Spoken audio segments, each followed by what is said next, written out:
I've just been doing some work on the webinar that we're presenting on the 24th on LinkedIn. And as part of that webinar, I talk about multiple Nyquist zones. So what I've set up here is a demonstration of how you can use multiple Nyquist zones to get higher frequencies. So I have the RF DAC of the P9484D set to 9 gigasamples per second.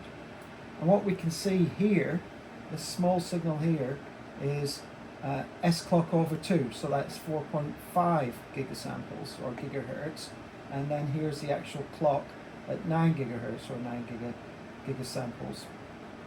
And then using the numerically controlled oscillator within the RF DAC chip, I've generated a signal at 1 gigahertz.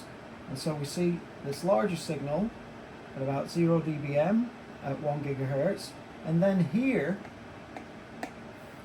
we see that 1 gigahertz signal, but it's clock minus 1 gigahertz, so this signal is appearing at 8 gigahertz, and it's clock plus 1 gigahertz, so this signal here is at 10 gigahertz. So we can use these effects. So say I want to do something in S-band, I can generate some signals in this region of the spectrum.